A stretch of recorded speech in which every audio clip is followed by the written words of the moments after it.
The number one thing I always come across, I'm sure you probably do as well, lack of communication between teams. It's like sometimes it's outrageous. The fact that like these people are on, in-house, presumably on the same overall team, but like haven't actually talked to each other in like months.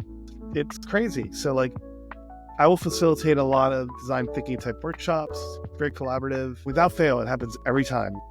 We'll ask questions, we'll go through whatever, and we'll get to a certain finding, right? We'll say, hey, you know what? If team A had this thing, it would make their life so much easier. And when someone from team B speaks up, it's like, hey, we have that. We could give that to you tomorrow.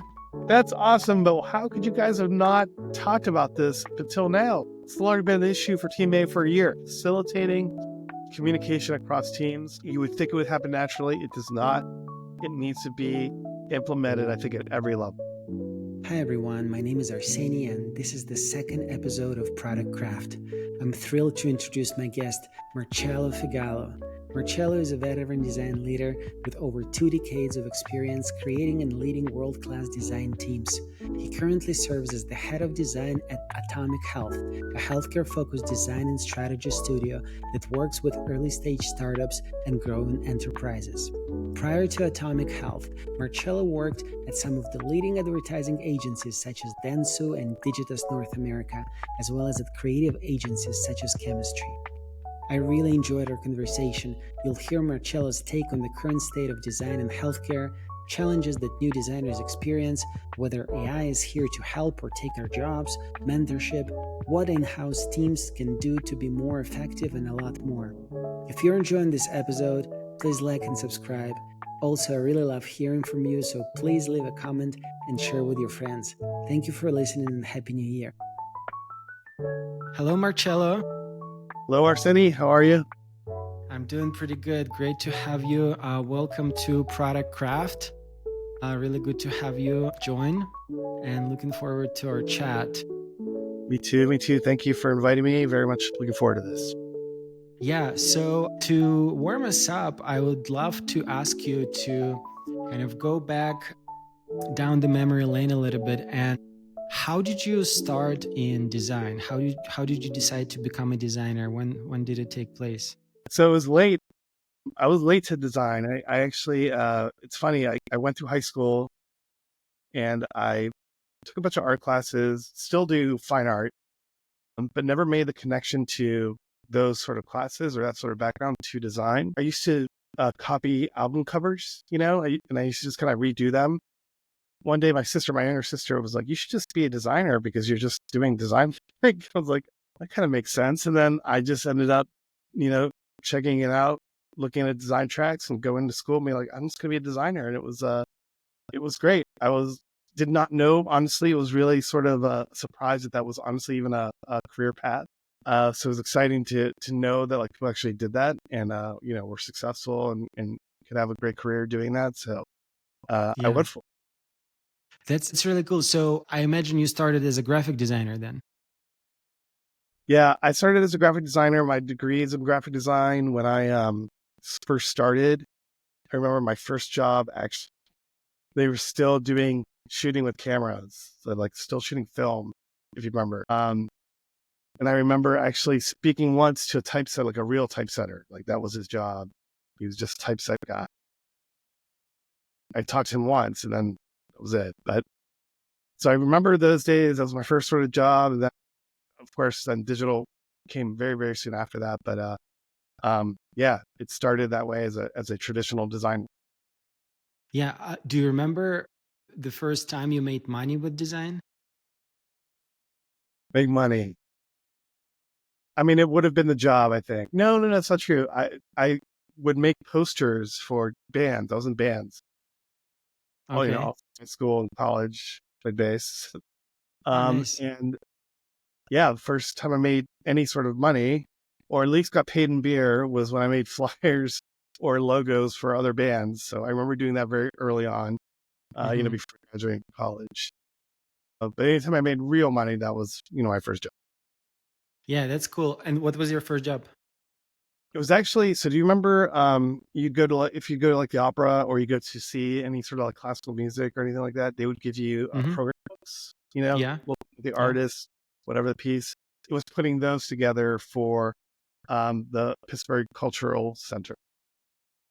So Cool. I would do it for So like it the was like ballet. in-house, Well, so basically. the Cultural Center, it included things like the Pittsburgh Ballet, the Symphony, the, so like, or it was a bunch of different organizations. So I would do those program books for, probably like 7 or 8 organizations.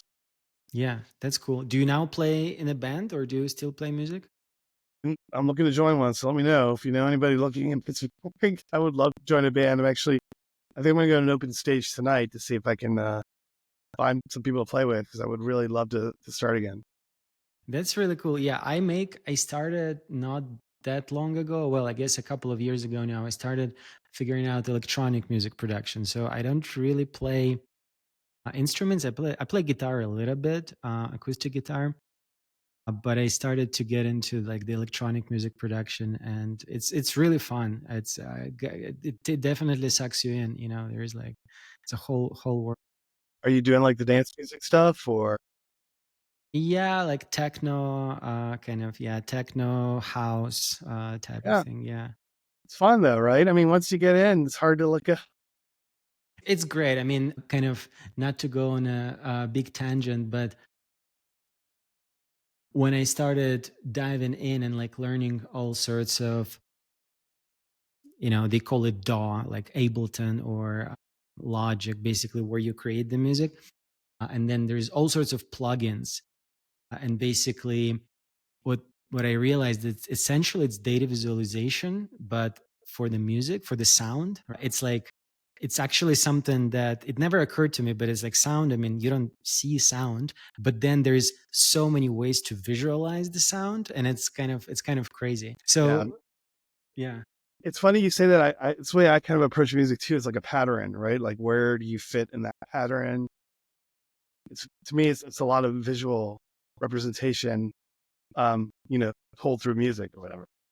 Yeah. So since we're kind of started talking about digital aspects, like at which point and how did you get into product design?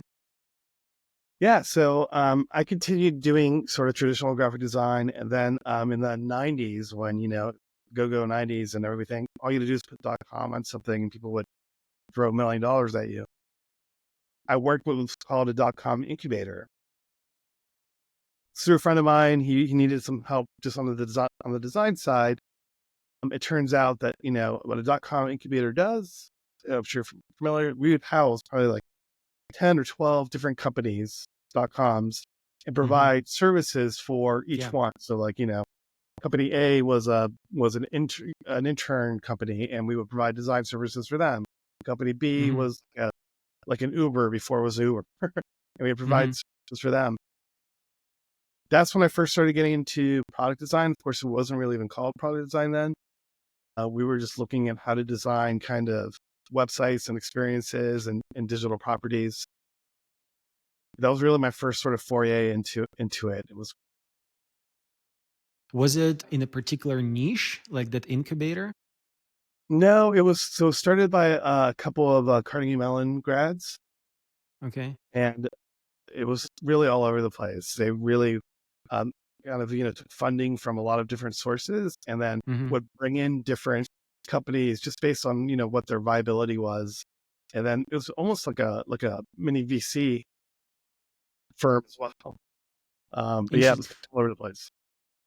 Interesting. And so, I mean, how did it feel like? I mean, going from graphic design into UX essentially, right?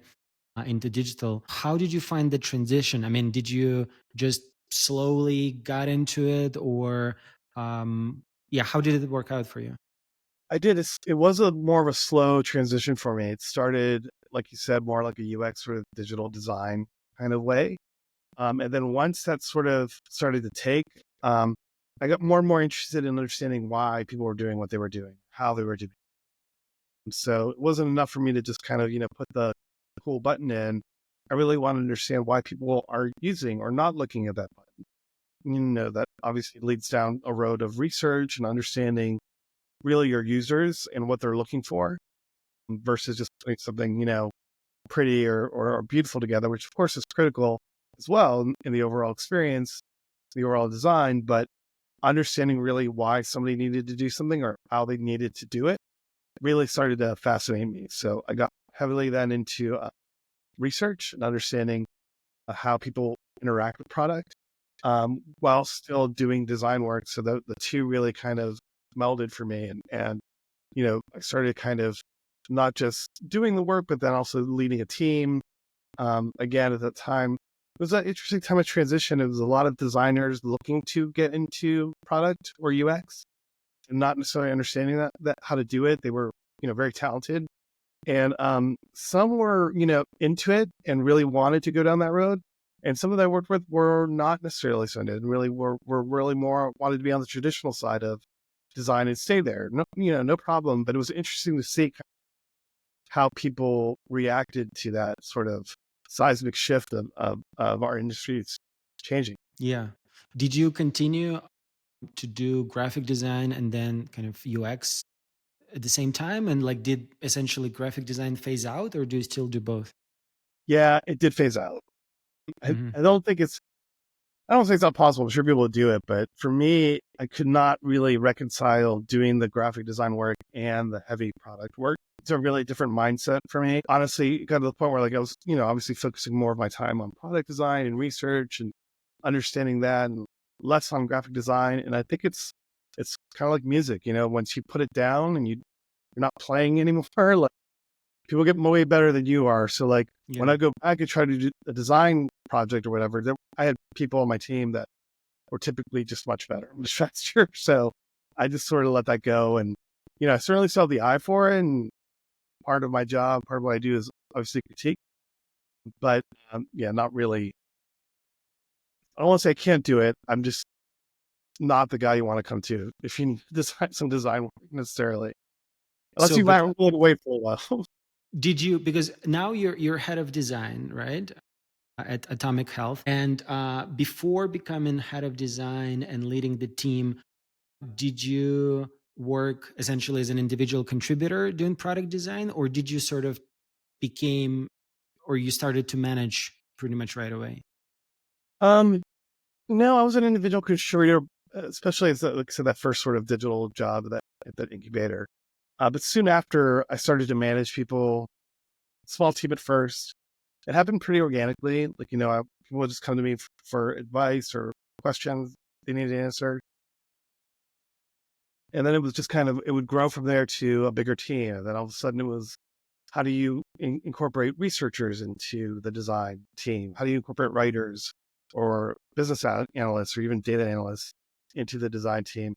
I just think I always had like a way to kind of approach that always kind of harkened back to understanding what it is we're building for and who we're building for.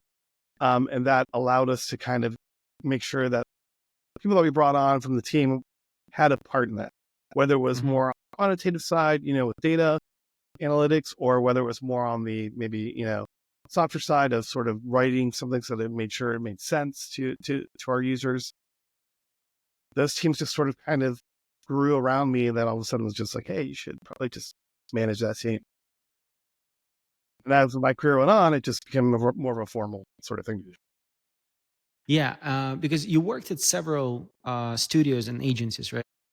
Correct. And so back in those days when you were still doing graphic design, and then you discovered that there is this new exciting thing, digital products, let's make products on the web, the dot-com era, right? Like, you mentioned how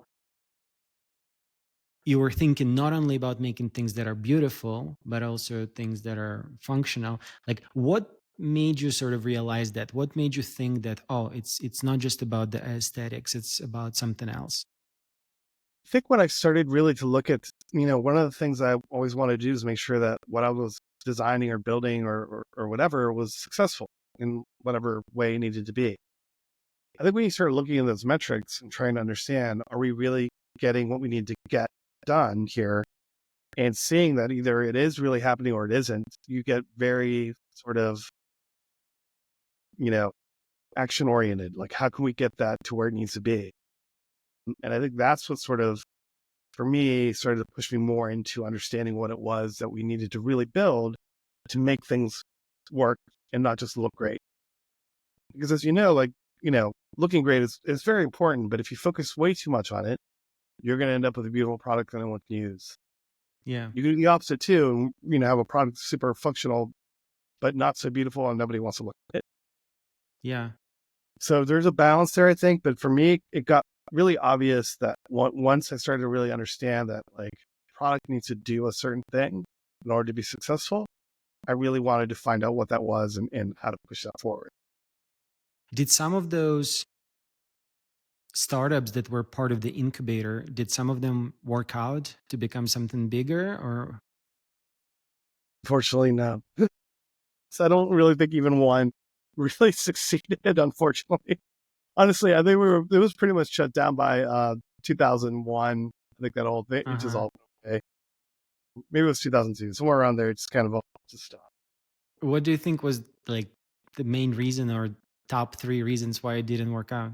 That's a great question. I would have to say one was definitely management. I don't want to get Mm-hmm. too into it, but there was definitely an aspect of how should I say this? You can imagine the two guys just out of college and people are literally throwing millions of dollars at them. What that might do to them. So, when you start seeing new new Corvettes sort of coming into the competition and one you're like, I think I know where that money's going.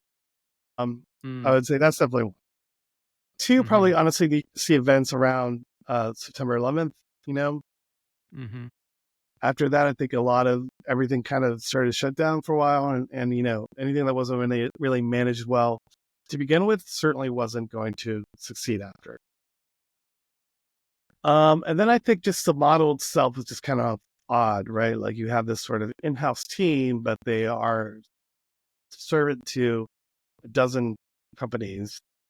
Mm-hmm. And sort of the model was like an all-you-can-eat model. So like, if you signed on with them, you could do whatever you wanted with the design team and they would support you, which, you Yeah. know, I think that would be okay if it was a bigger team, but it was really, we had a team of maybe 10, maybe a dozen people, again, serving like a dozen companies. So it was just too much.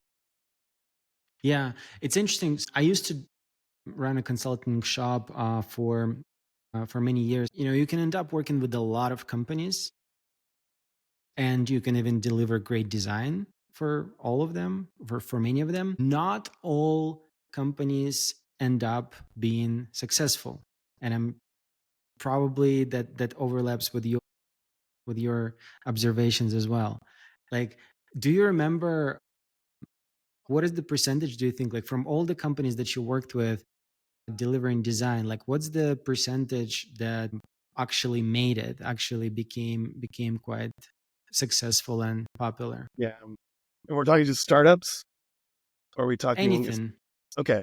Yeah. So I would say the established companies I worked with, I would say most of them are still around and just fine, very Hmm. degrees.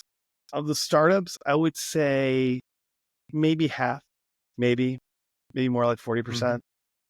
That's a You lot. know, yeah, it's our business, as and, Yeah. and I would say that that includes like if they got acquired, by another company, like early startup I worked with was actually called Cash Edge, and Hmm. they were one of the first to develop peer-to-peer payments.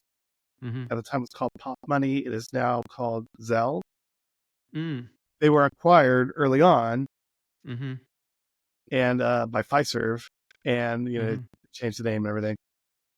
That was a really good success story, I would think. But I remember they were literally started from scratch, and finally like went on to some success. But it's rough because it's not for Yeah. everyone.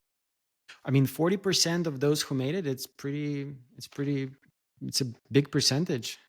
Yeah, and again, when I say made it, I mean like they were acquired or like they may not be around anymore, but they Yeah. they had a successful exit. Yeah. What is so it's a big question, and what is the definition of a great product in your opinion? That is a great big question.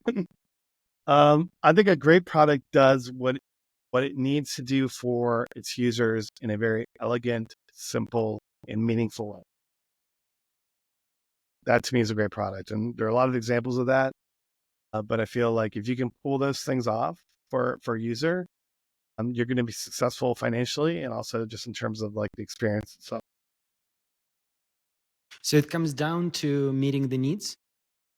I think it comes down to meeting the needs well, like not just meeting the needs so that like I think there's an element that is not only like I need my needs filled. That's one. The other part of that is like I need to also know that there are some needs that I didn't know I had that you can also fill. And that's I think where the real trick comes in and where it goes from a good product to a great product. When you can say, hey, user, we're certainly going to do A, B, and C for you because you absolutely need that. But have you thought about X, Y, and Z? Because we think you actually need that too. And it would really help you in this way. All of a sudden, it feels like that product is speaking to that user. And that user, I've seen that sort of switch go, and all of a sudden the user is really into it. And like it becomes almost emotional. Like, they feel like this app or this product or whatever it is almost looking out for them. And that's a big step for a product and a really, really important. Yeah. Do you remember the last time when a product made you say like, wow, this is really cool? And what was that?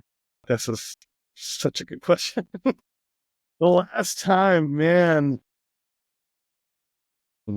I have to look through some apps now to think about that. Do you have one? It's a tough one. I haven't thought Yeah. about this one, honestly. Actually, let me think for a second. Yes, I do have one. The platform that I'm actually using right now to record the podcast, it's called Riverside. I was honestly surprised with how they pulled it off because it's a pretty complex thing and it allows you, like, what we're experiencing right now is just essentially the conferencing. So that's fairly straightforward. But then there's the whole editing component to it. So, like, you can basically edit the podcast and finish it and publish it. And so they managed to put in like enormous amount of functionality in something that feels quite seamless. Like, yeah, that is one that comes to mind like most recently. Okay, I got one now. Notably, have you used Notably? No. It's like a research platform, and what you can do is you can import video or audio or whatever, Hmm. and it'll, with the AI, of course, go through the transcript and pull out key moments and key insights. I used it recently, and Hmm. it was really pretty spot on. It was probably, I used it, then of course I read through the transcript myself, and I would say it was about 90% there. Like it picked up 90% of what I would have picked up. So do you use it for research or what do you use it for? I do. I use it for research. So I'll do, say, like a interview with a stakeholder or a user or whatever. Go Hmm. through a script. That's all recorded, and then typically, you have to go through the recording again and Hmm. listen for parts, flag. Okay, this is that or whatever. This thing did that kind of all for me. Yeah, that's cool. I have to check it out. Have you heard of Dovetail? I have heard of Dovetail. Yeah, Have amazing, you right? tried it? I've not tried it. Yeah, we use it. I've used it like for work. I think it's pretty good.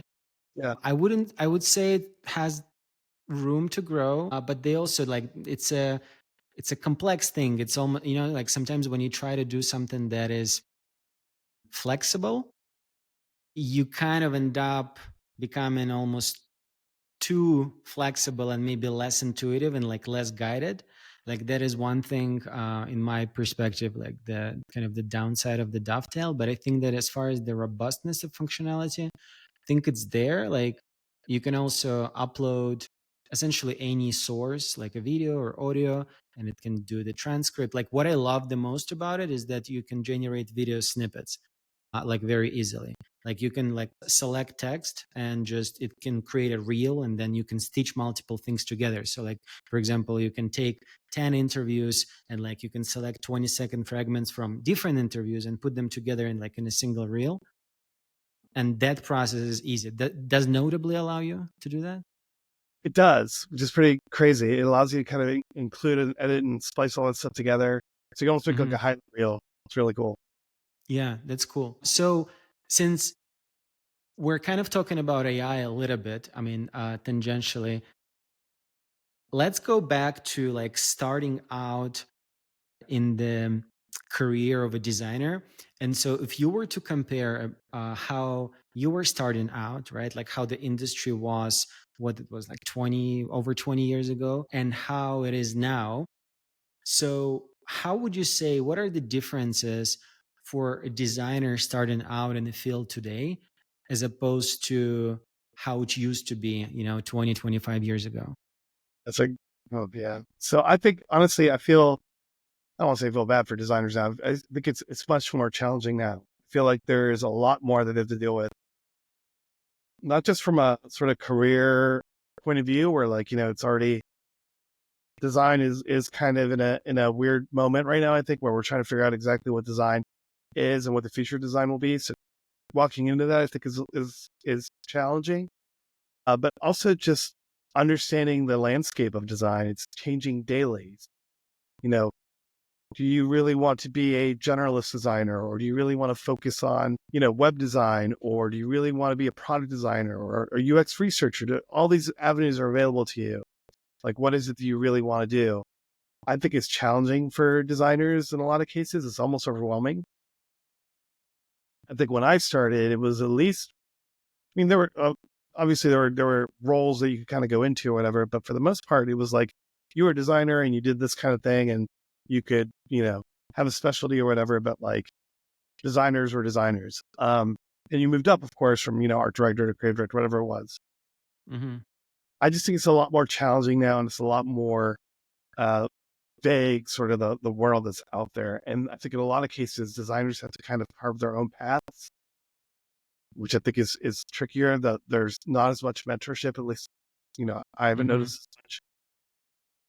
And I think it's also tricky too, because like, we just went through the pandemic. Everyone's kind of used to working remotely. I don't know if I could have done as well if I had to work remotely starting out, to be honest. Like, I think it's really challenging for new designers. I remember a lot of the sort of advice and a lot of the mentorship I got was, on site when you were with people that, had been doing it for a while, and were watching you do your work. It was kind of off the cuff, and it was kind of, casual, where like now it has to be much more formal because everybody's remote. And I think it's honestly a big challenge for designers now. And it's tricky, right? Because it's a double-edged sword. On one hand, yeah, it's great. Everybody wants it. No one's going to go back to the office. I get that. But I don't think, especially young designers, know what they're missing necessarily. Like they don't know to say like, hey, it's it I'm not exactly sure how to do this part. So I will just talk to somebody, two desks over or whatever. It's trickier for them, I think. They have to kind of try to muddle through and then figure it out, maybe not feel as comfortable as they could. So I really try to mentor the younger designers I work with on my team, uh, Hmm. and make sure they know that I'm here and available. But I do think it's really challenging for them. Yeah, it's actually a very, I haven't thought about it that, yeah, like, I mean, I personally, I love working remotely. And at the same time, I think, yeah, you're right. If you're just starting out and you're not seeing your peers or more experienced folks, some a mentor, as you mentioned, yeah, it can be tricky, like kind of almost feeling more lonely or just not knowing where to get help. On that, like, what do you think though about AI and like AI as a helper for designers or as a replacement for designers? Like, where do you fall on that? I mean, yeah, it's tricky again. Like right now, I see AI working very much as a tool for designers, as I think it should. I think there is a world that's coming that where it will replace certain design aspects. For example, um, let's say you have a website and you're trying to put together certain pages. Well, the truth is, your website may have even like a website that's a couple hundred pages, probably only has like maybe a dozen sort of template type layouts that those couple hundred pages of work. I could see a world where like a designer creates us 7 templates and feeds them into the AI machine, and then out pops the 200-page website. So what I try to tell my people when we're talking about AI in general, it's tool for sure. If you really want a career in design, if you really want to have a lifelong career doing this, you need to level yourself up and not just be a designer who is into the pixels and into the execution. That's really important. You absolutely need to know it. But if you live there, you will maybe not live there so much longer. You have to elevate yourself to the point where you can truly become a business partner for your client, your company, whatever it is, and give true sort of business advice and consultation to the product, and not just be all about execution, Mm-hmm. because AI is coming for all of us. Yeah. Have you seen some tools that look promising as far as like AI for designers in terms of product design? Yeah, there was that tool. I'm forgetting the name of it now. Oh, we have to look it up. But it was like a templated tool. Like you could actually layouts, and it would then spit out, additional sort of layouts or whatever it was, or even user flows in some cases. So you could say like, hey, here's the product, here's what I needed to do. Give me a sign up flow, and it would spit that out. And Yeah. again, it was okay. I would say it was a good start. It would probably get you about 70% of the way there. I don't want to put words in your mouth, and I'm curious if you kind of observe similar things. When we take design as a craft these days versus, 20 years ago, to some extent, like you mentioned, that these days it can be more complicated for somebody to start. They need to keep track of so many things. There is another side that is also today, there is a lot of out of the box tools. Like here's a design system, here is a template, here is that. I mean, do you think they help? Doesn't it make it easier, or do they get in the way? That's a great question. I think you could do both, right? I think those tools in the hand of somebody who really kind of knows what they're doing definitely help.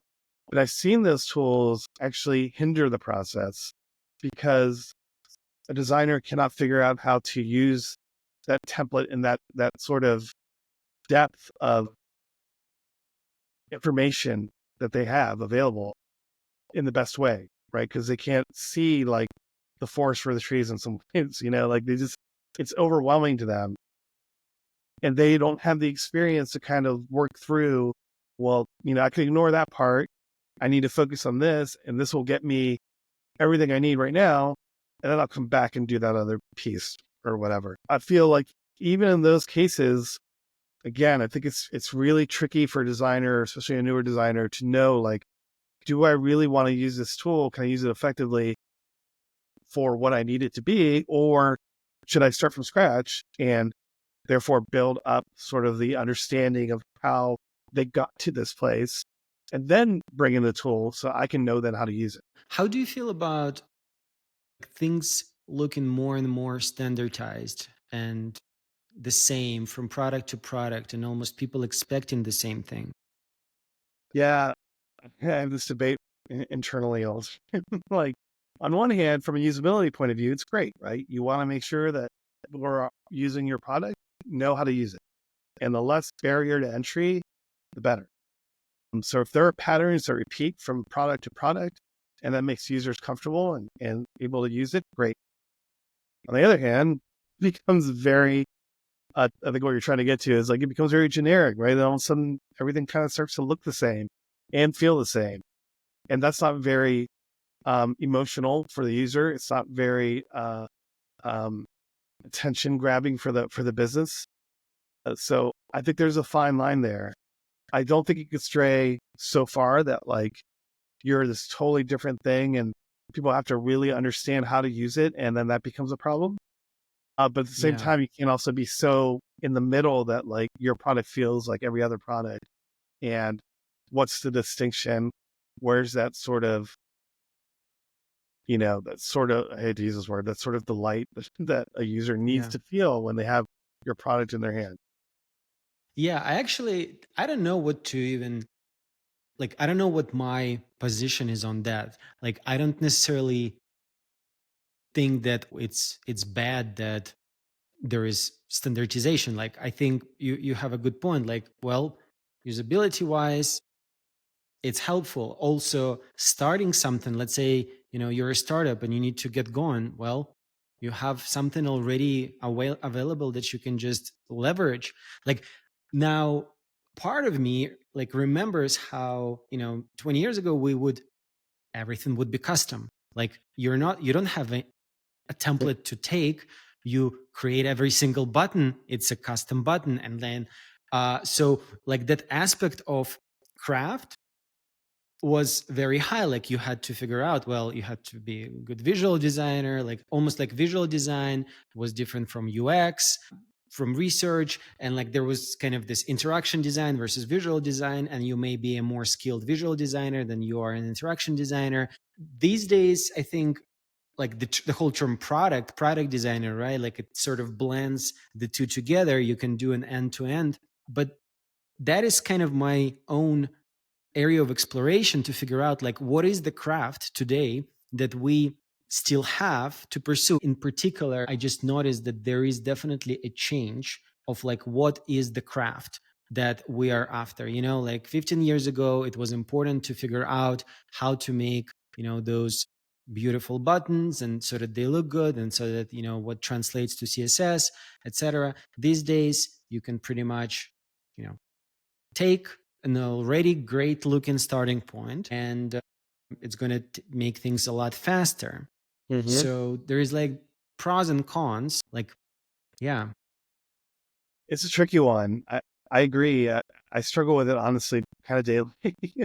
um, but I do feel like there is an area, almost to your point, like, yes, we are designers, but we do more than design screens, right? We design experiences. And that product lives doesn't live in a vacuum.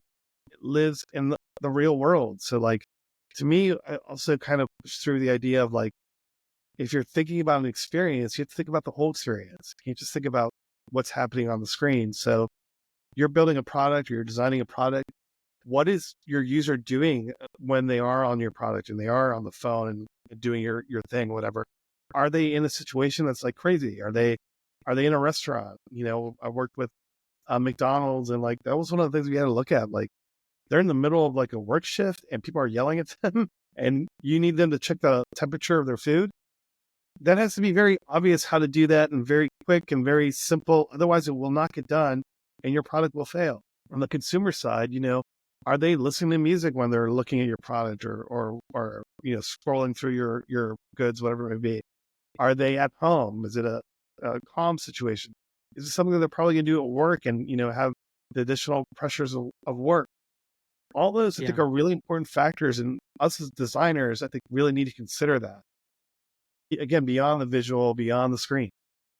I agree with you. No, I 100% with you. Like, it's never, for me at least, it was never about the aesthetic part that overpowers everything. Like that's kind of what led me to UX design originally. I was not necessarily the best person in terms of the aesthetics. I had a lot more interest in the functional side of things. And so it's less about what that button looks, but more about like why that button is there to begin with. Should it be there? Where does it lead, etc. But the interesting thought that I just had when you were talking is these days, where is that edge between a product manager and then a product designer? Like, do we see that edge almost starting to blend or? I do. I honestly do see it starting to blend. I started to see it really kind of become almost one role. I don't know what to call it, but like product owner, that's not quite right, but something that like, involves not just the design, but also the overall sort of experience. I think it's a really important thing to keep in mind as designers. Yeah, it's interesting. How big of a team do you lead right now? So right now our team is about 8 people, but I've led teams from anywhere from 8 to 20 almost. Hmm. You know, I was at Dentsu, I was at Digitas for bigger teams. But I like, for me, honestly, the sweet spot is somewhere between 8 and like 15 feels good to me. Anything more than that feels impersonal, and I can't do one-on-ones with them. I can't do like, just have sort of chats. It gets a little more corporate, which I don't really like. Yeah. So I like 8 to 15 is about good. Do you still do like what do you still contribute as an individual contributor? Like as far as doing any, I don't know, wireframes, flows, or I do. anything. Yeah. What do you do? Yeah, I do all that. It really depends. Actually, I was just finishing up some research analysis earlier today. So I'll do that. I'll do wireframes, I'll do user flows. Again, I try to stay away from the visual design, not because I haven't done it. I'm okay at it. There's people who are way better at it, way Hmm. faster. So I leave Yeah. that to them. I like to set things up so they can do their job as quickly as possible. But yeah, I mean, I still really like wireframing. I still really like user flows. And even with managing people, or as your career kind of expands, like I think it's really important to know how to do that stuff still, and have your hand in it. It can't be Yeah. all the time, it can't be all day, but like, I do think you need to know how to do it. Yeah. Actually, like that is, I was trying to make, I was trying to nail the point in my mind, and you just helped me. Like with this whole standardization and ease of templates and getting things started, like it's definitely great. Like progress, awesome. Like it's efficient, it's fast. Not only designers, but let's say designers in particular who are starting out, I wish they would pay attention to is what does it take to create those templates, so to speak. How do you, like, would you be able to recreate it all by yourself had you not have it? It's almost like, so that it's not just a mindless, putting the Lego pieces together and kind of hoping for the best, but still understanding more depth. Like, I don't know, do you resonate with this at all? Absolutely. This is kind of the point I was trying to make earlier when you asked about Yeah. templates and those tools are Yeah. available. Like, to me, like, you have to go through that process of understanding why they build it like that, and why they have 5 different layouts for, testimonials or whatever it is. Like, you have to have some understanding of that before you can really use a tool like that. Because otherwise, I think it'll be overwhelming. I mean, you would not know like even where to start. You'd be able to pull like one thing over, and then you're like, wait, there's so much more. I'm not sure where to go with this. I think it's really important to know, have have a hand in craft before you can really do anything else. Yeah, it's funny. So when I was taking music lessons, like the production lessons, I remember like asking my teacher, like, so what do you make of just using samples? Like, isn't, and these days there's a lot of great libraries that you can get your drums, you can get your synths, anything you want really. I'm like, is it okay to use all that?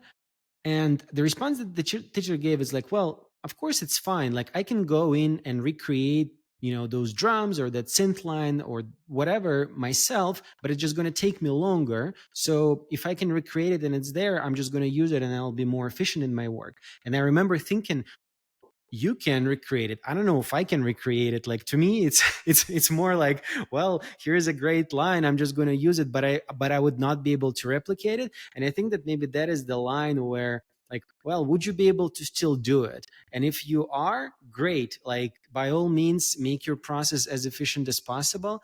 But if you don't know how things are, the sausage is made, maybe that is an indicator to spend a little bit more time and I dive in. absolutely agree. I think your analogy between like design and music is a great one. I find that actually works all the time, or not all the time, but a lot of the time. Like, music and design are very, very much aligned. And I think it's interesting to see that, like you said, like you could hear a great bass line or a great, drum line or whatever it is, and like be like, oh, I want to do that. And then you go to do it, and you're like, I don't know how to just, you could lift it. That's fine. But like, that only goes so far. That only works, for a certain amount of time. You cannot keep doing that. Same with like design, you could see something cool, try to lift it. You might get halfway there, or you can get like a certain part of it quite right, but you're not gonna be able to do the whole thing because you don't know where they started from. Yeah. You don't have the context. Yeah. So switching tracks a little bit. Now, so you're head of design at Atomic Health. It's essentially a design consulting firm for healthcare. And how did it feel starting to work in healthcare? Like, was it your first company that was focused on healthcare, or did you work in healthcare before? I had worked in healthcare before, not quite as exclusively. I've had healthcare clients, Hmm. hospital systems, startups, medical device startups. So I'm familiar with that world, but um, not as exclusively as I do now. Yeah. I think as a designer, like, you're always looking to like expand your sort of world, right? Like, I don't know. I think the best designers for me, what I've noticed, are very curious people. So they want to work like, in healthcare here and then tech over there and then sports over whatever it is. Like they always want to jump around. So like having an exclusive focus on healthcare um has been really interesting for me. Like I find it's actually in a lot of ways really great to be able to focus in on sort of one industry. And then, obviously healthcare, there's so many aspects to it. So like being able to like really kind of grow into understanding like all the different aspects of healthcare, it's fascinating. So it's been a slower process, but I really enjoyed it. Yeah. Did you ever feel like, okay, holy smokes, like I don't understand what is going on. Like I'm making this product for a clinician, Yes, but all I the time. have no idea about the domain. Yeah, so it's fun. Have a designer we work with, and we joke that he had to get a degree in cardiology because everything you have to know is just insane. And it's not like, we're obviously just scratching the surface, but like just to scratch the surface, you have to know how to talk about certain things, and it can be quite overwhelming. Yeah. But yeah, I find that all the time. I really, and again, with what you do, I'm sure you're constantly learning and being challenged with having to understand this thing that you probably never thought you'd have to as a designer.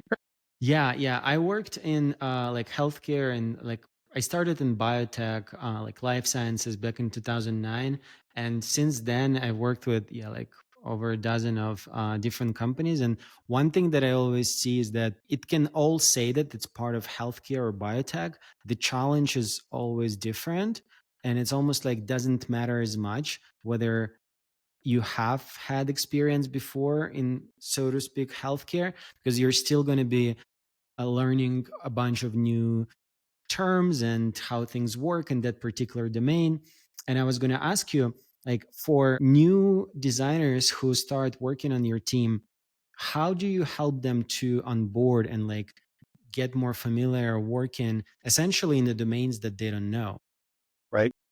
Yeah. So the onboarding process, I think, is critical, not just for designers, but like say like writers, anyone who's going to really work on a product. Then we try to give as much information as we can with what we know without overwhelming the person, of course, because it can get pretty overwhelming. We'll do that typically historically. So like, here's where we started with this client project, whatever it is, and then kind of work through that. But showing them kind of how we got to solutions, why it was important, what maybe the client really cares about, maybe what they don't care about, and why. Do you typically, how is the structure of your design team looks like when they're working with the client? Like, is it director, senior, junior Yeah. designer? Like, It depends, but we always have at least one sort of senior or partner kind of work through the entire project with them, mhm.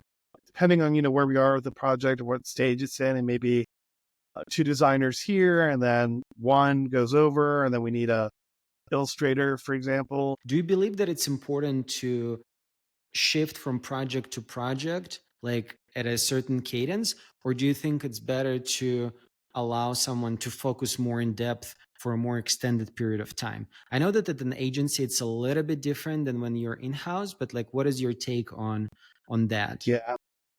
Yeah, ideally, I would allow them to stay on a project or client and really be able to dig in. I think that's where designers and clients get the most value because they're really embedded into that work. There are some cases and there are some, maybe more disciplines within design that like maybe it makes sense for them to jump around a little more. But in general, I would want to embed that person, that team member within that client and within that project. Yeah. How do you help a designer to grow and to expand their knowledge? Like, what are the tools that you use? For me, it's really a lot about just kind of asking big questions and seeing where the designers go with it, or where team Hmm. members go with it. Like, asking like, what do you think this experience should be when XYZ happens? Or when client shifts into a more SaaS model, for example. And those questions, depending on the designer, are can be very difficult questions to answer. And I don't like necessarily expect a correct answer. I just expect them to be able to kind of come back with more questions. Well, if that happens, are they going to do this, or would the product ship this way? Are they looking more at cloud based or whatever it may be, right? Like so that Hmm. we can start to have a dialogue. I think that's the best way to get a designer to grow. Apart from, of course, all the sort of like technical training, I assume that a designer is going to honestly do that mostly by themselves or for themselves. Like, I don't think they need a lot of direction to tell a designer, for example, like, hey, new version of Figma came out and does this. Like, my expectation is a designer is going to go in and figure that out and do it. And Yeah. that's cool. But the bigger stuff, I expect them to kind of work with me on. Yeah. What's your take on like what do you expect from designers to know about technology, like from the engineering side? Do you Yeah. like them to be able to code a little or not necessarily? Like what is your take there? I don't necessarily think they need to code. I do think they need to be able to speak the language at some level. Hmm. So if it means that like they can understand why there's a certain technical limitation, that's great. If they can understand a little bit about like maybe how to overcome a technical consideration, also awesome, but not necessary. Like I just expect them, just like anything else, to be able to have conversations with those people. For the most part, clients have a tech lead that we'll work with. And just to be able to go to that lead and be able to ask the right questions and be able to process what they're saying back, I think is really critical. Yeah. Now, of course, we all know with tech people, it's a little tricky. So, I can't process necessarily everything that they spit back at you, but Yeah. we can have that conversation. You know what I mean? We can say, what do they really mean by that? And come back to them. I think that's really the important. So you worked at several agencies, and obviously an agency is hired to help the in-house team do something that they're not set up to do or to do things faster, right? Like there's usually a reason. And so what do you think makes an agency at times more efficient or effective and better and producing higher quality than the in-house team? Like if you think that that's the case, maybe you can also disagree that that's the case. I think it really depends. I mean, obviously, if you need an outside opinion, an agency is probably a great choice for you. If you need that outside perspective, also a great choice. But I do think there's a case where you need to build certain knowledge in house, and you can't just do agency all the time. So I really think like there does need to be a balance. I think you have to have a strong in-house foundation, and then bring in an agency I think when it's needed. But I think too much one or the other is not great. When are what are the situations when you would recommend a company to consider an agency? Definitely when they need an outside perspective, right? They need somebody to come in and just be like, hey, what's going on here? And what are you really trying to do? First off, we need to set this up, whatever it may be.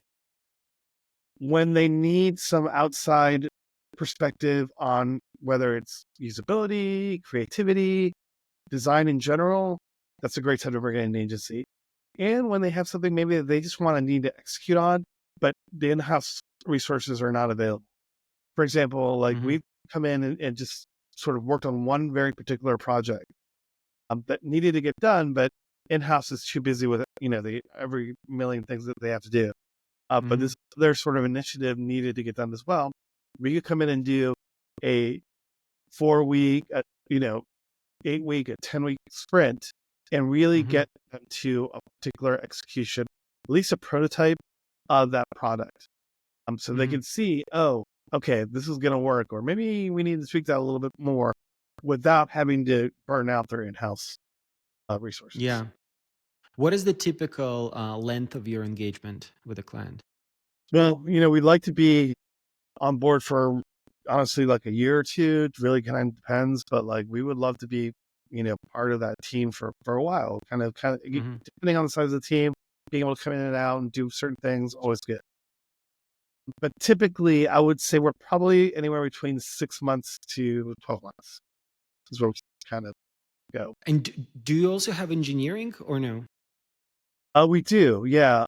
We have mostly front house or a front facing engineering team, Hmm. but we do have some engineering teams, and we are able to kind of do back end, but that's mostly sort of sub dev. Got it. And I guess the reason I'm asking is in the time frame when you work with a client, do you typically get to see the project come to fruition, like implemented, launched, or oftentimes, you're done with the design part, you hand off, and then it's kind of on the in-house team to take care of the rest. Yeah, it's usually the latter. Usually we kind of do a handoff, and then it's up to them. And we obviously want to check in, and we have certain sort of metrics that we're looking for, typically KPIs that we want to make sure that we're tracking. So we will Yeah. look at those along the way. But once we hand it over, it's usually their baby, Hmm. their responsibility, and not ideal. Honestly, I would love to kind of get through that, and see it in all of its stages, but it's just not always possible. And I imagine that sometimes when you do see that thing implemented, it may differ somewhat from the original vision. Yep, exactly. Yeah, and that's always kind of heartbreaking. It can be heartbreaking, but Yeah. sometimes it's fine. But yeah, it typically is not quite exactly how we, envisioned it. Yeah, it's the reason I say it is, I mean, I can very much relate. That was oftentimes my experience. Is like, you can put in a lot of effort and everything would be great. Um, good collaboration, good feedback, everybody is on board, and then something changes, something happens, and the final vision that is implemented is drastically different, or sometimes the project is even killed. And that was one reason why I became more curious to explore in-house, is to be able to see things through a little bit more and be involved through the decision making process and so forth. So I'm curious, like, how do you feel like as a designer, like when sometimes not every single thing that you create is actually manifested? Like, is it more about the journey or the destination, or Yeah. both? I mean, for me, honestly, it's more about the journey and the destination. Like, I'm okay if things drop off or change if there's a reason for it, and hopefully a good reason. Again, for me, like I would love to see that product go all the way through its cycles, however many it's going to go through. Typically forever. But Hmm. I'd like to be involved in like helping or understanding what the changes need to be. For me, it's less about like, hey, you can't change that button, or that button can't be that color or whatever it is. To if we're going to change that button, it better be because we're improving conversion or whatever. Some solid reason. I'm okay with it. Let's just make sure we're all on the same page in terms of why we want to do that. Yeah. So to answer your question, definitely the journey. It is going to be any product is a journey. So like I really want to be along for that entire ride of that journey as long as possible. That's where for me it's really rewarding to see like, hey, we started out with A and it went through, we launched, it went through different changes. some feedback, whatever. We're now at F or G or whatever. And it's even better. It's better than we thought it could have been. That to Yeah. me is, What are some of the things you see that are not perfect in terms of maybe the company is not being as efficient as they could be, or maybe they're not creating as good of a quality as they could be? Like, what are the things that oftentimes in-house teams lack? yeah, it's a very interesting question. I honestly say the number one thing I always come across, I'm sure you probably do as well, lack of communication between teams. It's like sometimes it's outrageous. Like the fact that like these people are on, in-house, presumably on the same overall team, but like haven't actually talked to each other in like months. It's crazy. So like I will facilitate a lot of design thinking type workshops, very collaborative. Without fail, it happens every time. We'll ask questions, we'll go through whatever, and we'll get to a certain finding, right? We'll say, hey, you know what? If team A had this thing, it would make their lives so much easier. And then someone from team B speaks up, it's like, hey, we have that. We could give that to you tomorrow. It's like, that's awesome, but how could you guys have not talked about this until now? It's already been an issue for team A for a year, you know? Yeah, But to yeah. me, the number one thing is that in-house communication, facilitating communication across teams. You would think it would happen naturally. It does not. It needs to be implemented, I think, at every level. What are some of the things that can be improved in terms of engineering and designer communication? Like, what is the thing that sometimes, let's say, engineers miss about designers? Like, what would you wish they would understand? I think this goes for both teams. I think it's the fact that we're all on the same team. Hmm. Engineers, designers, we're all on the same team. When we are presenting something or talking about something that's going to improve our users' lives, keep in mind that's why we're talking about it. It's not that we're trying to make your life difficult, engineer, or vice versa. Like we're trying to just create the best experience for our customers as possible. And you're certainly, of course, welcome to push back on that and say, hey, that's great, but it's not possible because of this. Can we adapt accordingly? Sure. But just keep in mind, we're all on the same team. We really are. We're just trying to make our product better for everyone else. Yeah. Have you seen a case when you start working with a company and you look at their product ecosystem and you're just like, wow, I wish everything was just different. Everything was just better Yes. Yeah, that every happens time. a bit every time Yeah. pretty much. Yeah, you look and you're like, how could it have gotten like this? What happened? Yeah. What is the strategy then to work with such a company in terms of like what to propose in terms of the direction? Because basically the question is around pushing for like a bold change, redesign that requires potentially a lot of resources, a lot of time, but may have a lot of upside if it all happens, or more of a strategic incremental staying within the current legacy framework. And if where is that balance? Like, what do you typically go for? Yeah, again, it depends. We actually had a client we just did this for, and we presented a lot of directions. I think it was ultimately like 7 different directions because we needed to cover that spectrum from um, very aligned to what's happening now, and here's why that might work, to very different and very bold and very like nothing you've seen or nothing you would probably do. But we wanted to show them that spectrum so that they could see like each one of these does different things. And depending on what you want to do, depending on what you need to do from a business point of view, one of these executions will work better. Now, of course, we refined it considerably after that, but like we wanted to show them the spectrum of possibility, you know? And I would never say like, I mean, in general, honestly, I typically move towards bold just because I think it's more fun, but it's not always the right answer, right? From a business point of view. So I understand that it's fine, but Yeah, when you can do bold, man, do bold. It's so much more fun. But again, not always needed. Yeah, that's what I find a lot of times is that like as designers, we always want to push for, for the best, for the most cutting edge, like, oh, this thing is possible, let's just do this. But then there is so many different variables that go into deciding what is the right thing to do. Like what would it take on the engineering side, like what would it take for this, for that reason.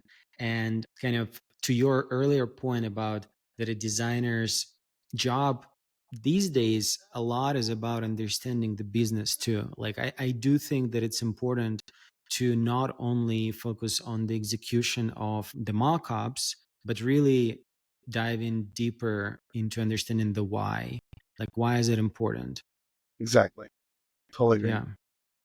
Yeah, we uh, follow what's called a human-centered design process. I'm sure you're familiar. mhm. Find that really helps kind of mitigate those sort of issues of like, hey, why are you bringing in tech, or why are we talking so much about the user? When we kind of frame it always in the fact that we're following a human-centered design process, it helps kind of everyone get on the same page in terms of what we're really looking for in terms of success, and what we want to move forward with in terms of executions as well. What do you do in a situation when like a senior stakeholder would say, look guys, I know human centric design, it's great, but I've been in this industry for 20 years and I can pretty much tell you how it's going to unfold. So let's not waste time and let's just do this. I love the old "I know how it's going to go" thing, right? They always know how it's going to happen. Look, I always say, hey, you might be right, that might be true. There may be something you don't know. There may be something that it's sitting there waiting to be found that you're ignoring that could potentially really help move the business. Isn't it worth spending the whatever it is, week, 2 weeks, going through a real discovery process to get to that point? Not always is, right? Sometimes it's like, no, we really just need to get this thing done. Fine. But if you can, gotta do it. So yeah, I'm a big fan of just making sure that, again, like we want to hear from our users. We want to hear from our customers. It's really important that we do that. A human-centered design process puts those people in the center of what you're talking about. If you could tell me confidently, you could speak 100% for your user and your customer, great. But I just don't sense that's the case. It's rarely the case. Yeah. Do you typically recruit participants on your own, or do you typically get connected with like a representative clients with the help of a customer? It's both. So I like whenever possible to see if we can get actual customers from clients. Hmm. That's great if we do that. But if not, then we have a service that can pull and bring people in. So it sounds like you do quite a bit of research. I mean, I definitely support that as well. And I try to do as much as I can myself. Like, where do you stand on? Is it something that every designer should do? Like, do you I do typically believe, push for, yeah. yeah, I do believe it's something that every designer should either do or understand and be able to use. You don't have to say do research, but you do need to know to you know if somebody gives me research, what do I do with that? I think it's absolutely critical. I don't know any other way to put together a well thought out, meaningful product. You have to understand your users. You have to understand what it is they need. You have to, if it's really great, you understand their unmet needs. Similar to what we were talking about before, right? Where like this product surprised you because you're like, all of a sudden you thought it could do everything you needed, which was cool. But then it did this other thing that you didn't know it could do. And you're like, oh, that's so cool.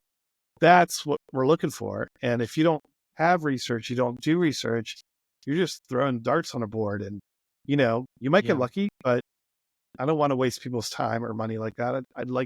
I prefer to put that into some real directed, thoughtful research and be able to get out of it something that could be meaningful to our users.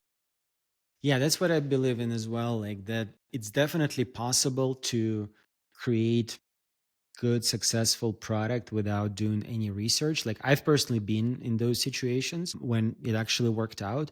But if we're talking about creating a system, where it's going to be essentially like guaranteed outcomes, especially as the organization scales, then unfortunately or fortunately you have to invest in, in a somewhat of a robust or semi-robust research function, or somebody has to do it, because otherwise that predictability is low, and you're just kind of, I mean, sometimes some companies, some people, can pull it off, but it's not a system that is sometimes scalable or replicable. Very true. Yeah. Very Yeah. true. Do you believe in inspiration? I do. Absolutely, I do. And I feel like it can come in a lot of different ways, right? Obviously, there's inspiration. Like anytime we're in that stage for a product, I absolutely go and I check out a bunch of different stuff and look at all sorts of cool things. Um, I think what's tricky about that is it's very different to look at something and be like, oh, that is so cool. And then to try to adapt it to the project that you're working on doesn't always work out. It's just not always like a one-to-one thing. And that's okay. But I definitely believe in looking at a lot of things, getting inspired by a lot of different ideas. I think sometimes the inspiration can also come in things that are not design or not, product design. It could be movies, it could be music, it could be a lot of books, whatever it could be your kids, like something that they said, something you've seen, some way something was kind of treated, the way that it made you feel, like you're trying to replicate that into the product that you're designing. Yeah. Um, so yeah, I'm a huge believer in inspiration from wherever you can get it. So, uh, what do you do if, let's say, a designer tells you, "Sorry, Marcello, I don't feel inspired today." I don't know if anyone's ever actually said those words. They Okay. definitely meant to say those words, but anyone's ever actually said that. That'd be great. I would say, look, that's great. Let's get you inspired. What's the last thing that made you kind of smile? Right. And Hmm. again, it could be food. It could be a song. It could be whatever color. I don't know. But what was it and why did it kind of make you smile? Let's take that and let's figure out how to make this project to make you smile in some way. Because I do feel like you can get inspired by a lot of different things. And, designers, to your point, that can be tricky like that. They're obviously creative and have a very open mind, but they can shut Yeah. down too pretty hard. Yeah. And you get them to kind of open up is a bit of a trick. Yeah, for sure. Going back a little bit to healthcare, what do you make of the current state of affairs in terms of design, the quality of design in healthcare? Well, so if you're talking about sort of enterprise level healthcare, like healthcare systems, etc., I mean, I think we can all agree it's a pretty dismal state. The experiences are rough, probably because they need to be. And there's a lot of legal reasons why there's friction where there is, and why things cannot be as seamless as they really should be. Uh, those are unfortunately, I think, issues that our designers we could obviously think of ways to work around, but I don't know if we can really influence the truth, which is unfortunate. But I do see, particularly in startups, this medical sort of design thing happening that is really cool. I've noticed it over the past few months, maybe. There's this almost new aesthetic happening. It's super clean. It's super elegant. It's very tech focused. There's a lot of movement, animation happening, color being used really well, but all on a sort of very clean, simple aesthetic that I think is really awesome. And I'd love to see more of it. I would love to see that kind of translate into more enterprise or health systems, but unfortunately, I think we're a little ways from Were there like new companies or existing companies doing these. Look like changes? mostly new, like startup type companies, that Hmm. were, I mean, maybe they were more like 4 or 5 years old or whatever, but they were not bohemians. These were Yeah. smaller people trying to kind of make their way through. I'm kind of curious, like, what do you think makes it difficult to to have a higher level of quality of design and experience in healthcare? So again, I think if you're talking about enterprise level, I think it's just all the regulations, and better than I even that like the regulations, compliance you have to deal with. It is Yeah. daunting, and I think there are unfortunately very few ways around. It has to do what it has to do.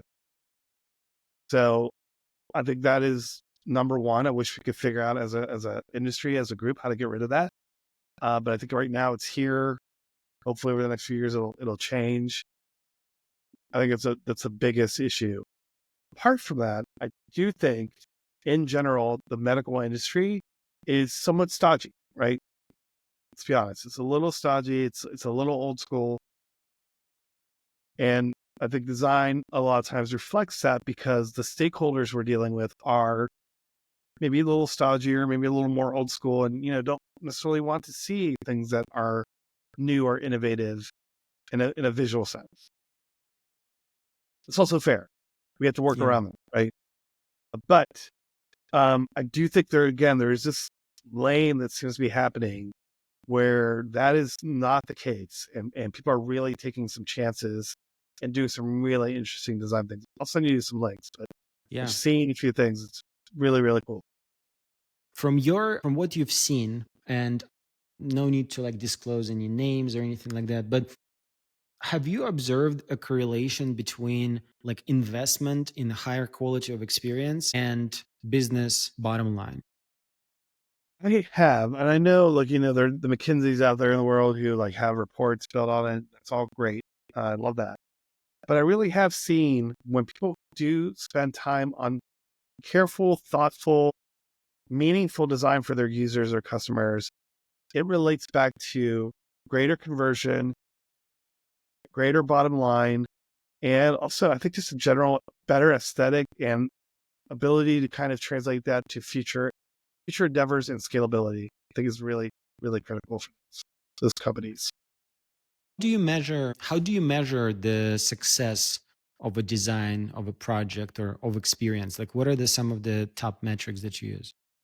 Yeah, tricky, right? Because I mean, conversions I think are different for every company. There's typically one sort of really main conversion point, and it could be, unfortunately, usually it is like a sales thing, like sign up for a demo or you know contact us. That's all fine and certainly critical. But depending on the product itself, the conversion point could be something more like impact on sales or impact on appointments made. Those to me are a little more meaningful, and I find those a little more challenging. Like we're working with a client right now to increase their appointments, scheduling and retention after scheduling, because they see a huge drop off between like setting up that appointment and actually showing up for you. To my point earlier, I think it goes back to the fact that like you have to consider the entire experience. Of course, you cannot be in someone's home or business or whatever, but like consider where they are when they're making these kind of appointments and what they need to do in order to fulfill them. How can we make that easier for them via the product itself, via the website or the app or whatever it is? Can we include things like SMS notification? I know that sounds ubiquitous, but a lot of people still don't do that. So does that make your user's life a little easier and therefore increase that conversion? I think anytime we can look at things like that and really kind of help push up those numbers from a business point of view, really important. Yeah. No, that's great. Awesome. I think I really enjoyed talking with you. Thank you so much, Marcello. It's been great. Thank you so much for coming. Anthony, I really appreciate it, man. This has been great. I hope we can do it again sometime soon. Really enjoyed talking to you. Good luck with the podcast. Where can people learn more about you, or like where would you like to send people if they are curious to know more about you or the company? Yeah, they could go to my website, marcellofigallo.com, or look me up on LinkedIn. Please do connect me. Happy to talk to anyone. Awesome. Thank you so much.